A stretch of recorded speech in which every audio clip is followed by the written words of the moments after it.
Well, this is a Mister Christmas. It's a carousel. Take a look at this thing. And I'm not sure when it was new. It's definitely a couple of years old, but looks pretty cool. Volume, low, high, on, off. Let's try to turn this upside down without flipping everything out. Date code E23Y, whatever that is, made in China. QC Pass 2 Holiday Merry-Go-Round by Mister Christmas, Mechanical Collectibles. So the first thing I notice, just by looking at this, it says AC 8 volts right there. And this is the adapter that came with it. A Conair 9 volt DC 500 milliamp adapter. I wonder if it needs AC to operate. Maybe it has a synchronous motor of some type in it. I'm not sure. Nevertheless, there is the adapter plugged into AC power. And let's get a voltmeter out here. And we'll just turn it to, well, no, we'll turn it to DC because the adapter says it's DC. And we'll just see if we're getting any voltage. And yes, we're getting 13.77 volts. And the ring is positive and the tip is negative on this unit. So I'm going to go ahead and just plug it in here. And I get no response whatsoever. It does have a volume control and an on-off switch only. So I'm thinking the first thing is I'm just going to try to get this cover off right here and see what is inside that might require AC power. It looks like something has either been spilled on it or leaked on it. Looking down through the vent, I do see a capacitor in there and then a speaker of some type. Shouldn't be too bad. Let's get into it, see what it looks like. Looks like possibly someone else has been into it because this tag is torn right there. I'm not sure what the letter D means over here. Yeah, it's just a jack, and it is wired for, of course, if it wants AC, it doesn't matter, but the center pin is negative and the ring is positive. So it looks like it's going to have to get torn a little bit farther to bits. So we'll take the feet off, and hopefully that will allow something to come apart, maybe. There's no screws in these holes here. And yeah, how does this thing even... it might. Well, we'll take the feet off.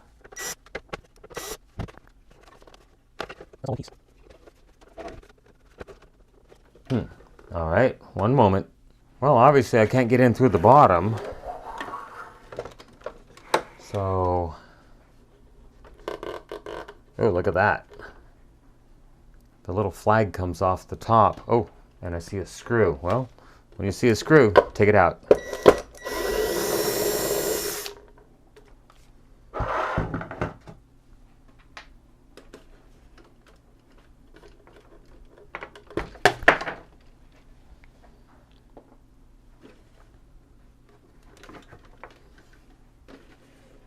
It looks like the top should pop off somehow.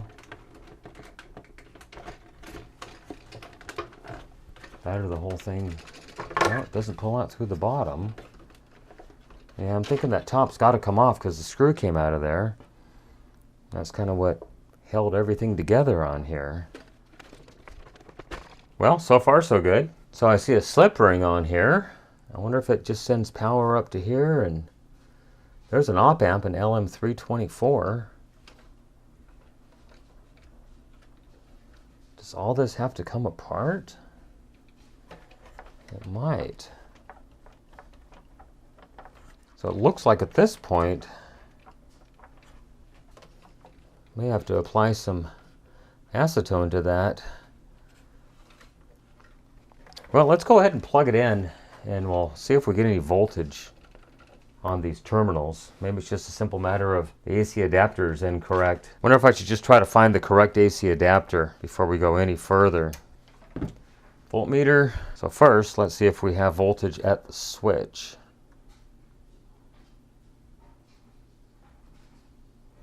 And maybe?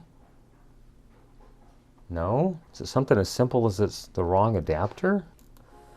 Oh, I think it's just the wrong adapter. So it's playing music. The horses are going up and down.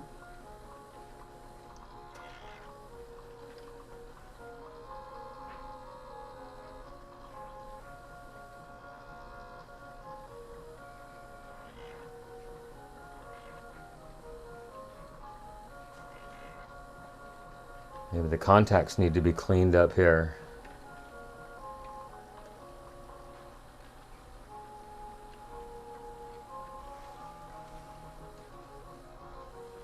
Let's put it in 60.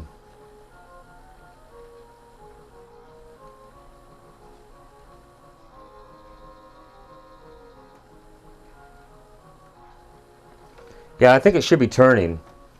So between the, obviously the AC adapter does actually work,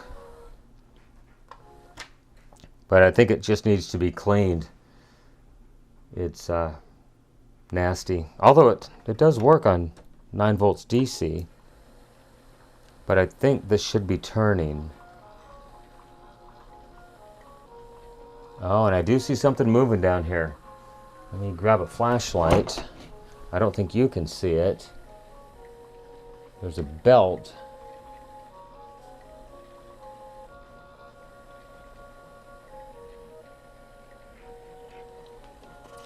All right, let's take this thing a little bit further. Oh, it almost started going.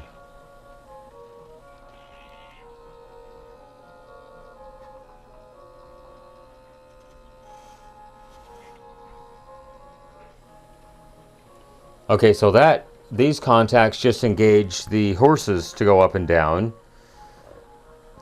but it's still not rotating, so we need to get to the bottom of that.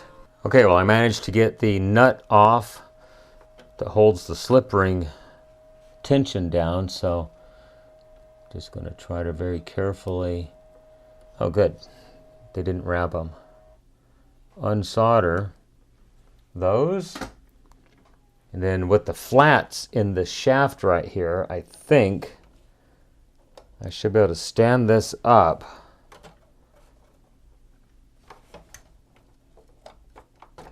and then pull that thing completely off. Now I do believe this should just lift off, maybe.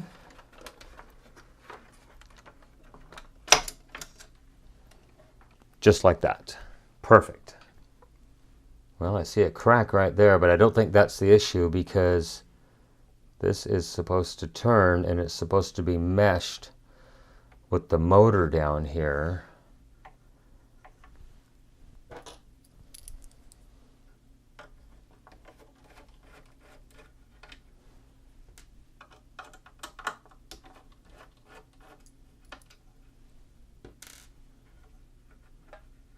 Look at that, a brass bushing. Wow. And we'll just go ahead and try to peel off this belt that is still in fine shape. Look at that, even it's round.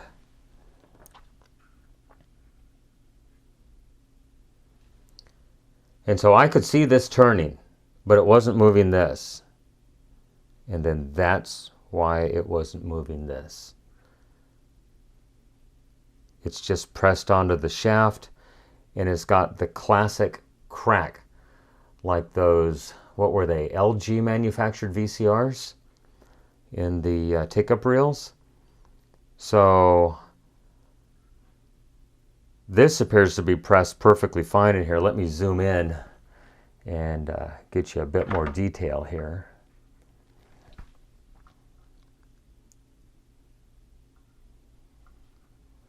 So this looks perfectly fine. It's still pressed. There's no cracks in it. Everything looks great. But this little gear right there, look at that. It's got a crack in it. And that is not supposed to spin. So I think what we'll do is we'll rough up the shaft a little bit, rough up the inside of that gear, and then I'm just going to apply a drop of glue, and yeah, this thing should be fixed. Okay, so I've got the shaft roughed up, as you can see right there, and I went ahead and wallowed out the inside of the gear so that it fits nicely, because I don't want that crack to grow, because if it grows too much, it won't be able to step past the worm gear. So that's why I kind of wallow this out. I'd like it to be a little tighter, but there's nothing I can do about that. I did go ahead and clean off the shaft as well as the inside of the gear with acetone, so it's oil free. So I've got my hot glue gun warming up right now, and I'm going to preheat the shaft a little bit with a hot air blower. I have it set to about 250 degrees Fahrenheit. I just want to get that shaft warm enough that the glue doesn't set instantly. In fact, I think I'm just going to set it down here. Just let it warm the shaft for a moment. I did go ahead and rough up this portion of the gear right there, so the glue would take a little bit better. No, I'm not using super glue. Super glue is a one-time use thing. If you make a mistake with super glue, it's done. If you make a mistake with hot glue, you can heat it up and try again. I did go ahead and rough up, you can see it right there, that portion of the gear where it mates with the other nylon gear. So let that heat up just a little bit. We'll put a little bit of hot glue on there and push the two halves together, and hopefully everything is good at that point. I've had tremendous success doing it this way. So we'll go ahead and add a bit of hot glue. It's probably going to cool because I'm sure the shaft is not nearly warm enough yet. And I think to be safe, we'll go ahead and put a droplet in the center of the gear as well. We can clean off the shaft later as necessary. We'll push the two halves together, and then I'll have to just go ahead and knife that extra hot glue off there. Okay, let's go ahead and let it cool down for a moment and see what happens.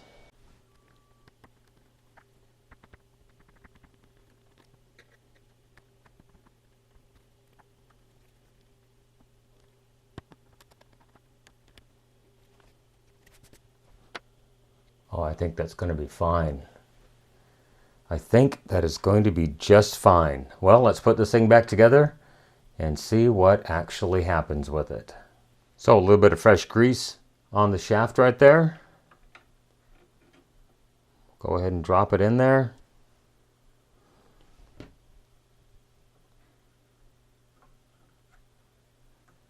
We'll just set the belt on there for now. I don't want to apply extra torque until I get the screws in place.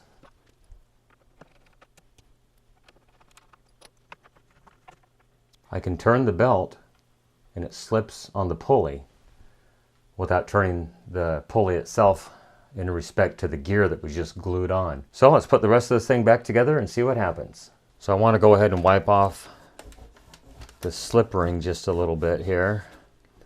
It's definitely got some, they must have put some grease on it or something. May have to use some acetone because just a rag is not doing the job.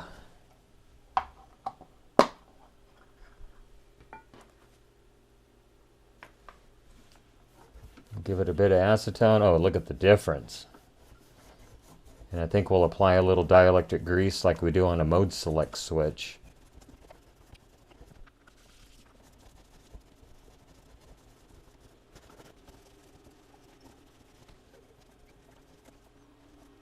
All right, pretty happy with that.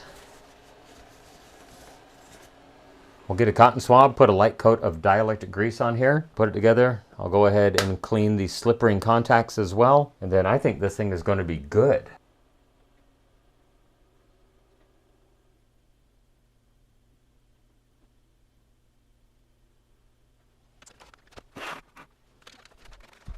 I just got to try to get those wires up through the hole.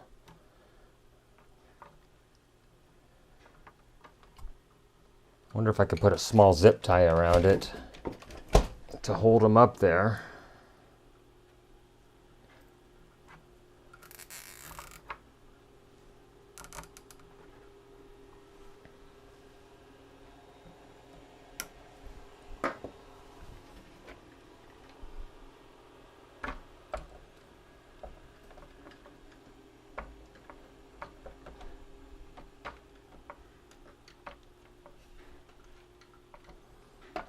Oh, it's got to go in.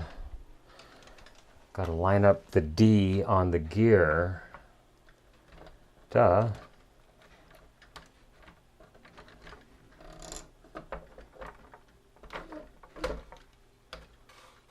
There we go.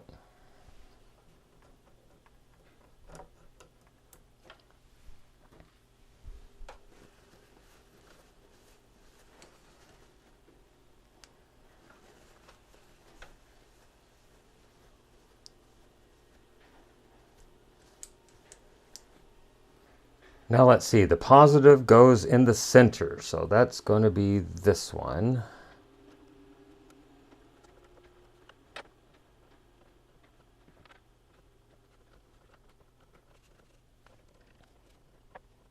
There we go, look at that.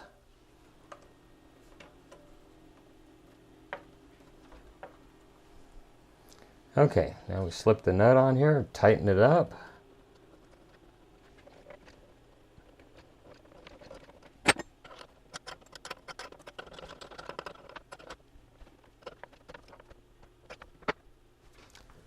I'm going to add a drop of fresh solder to each one of these.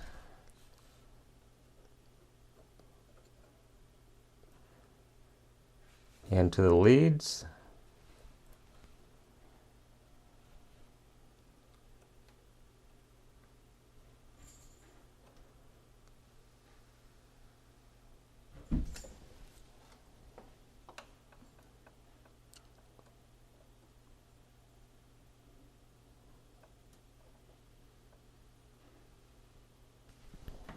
While I was waiting for the soldering iron to warm up, I went ahead and took a wire brush and tried to clean most of this. I scraped the inside with a very fine screwdriver and then applied some deoxit to it. So let's go ahead and plug it in, turn it on, cross your fingers. We're not getting great contact.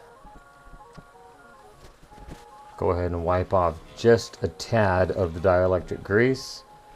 It might be actually building up under the contacts. We'll let it go around a few times and see what we get.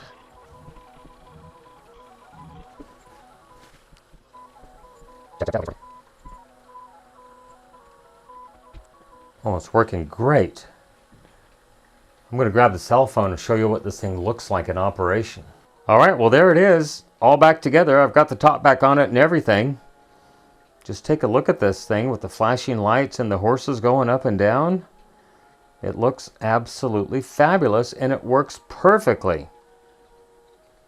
I'm going to go ahead and turn the light on, warning bright lights. And so that's what it looks like when it's actually running.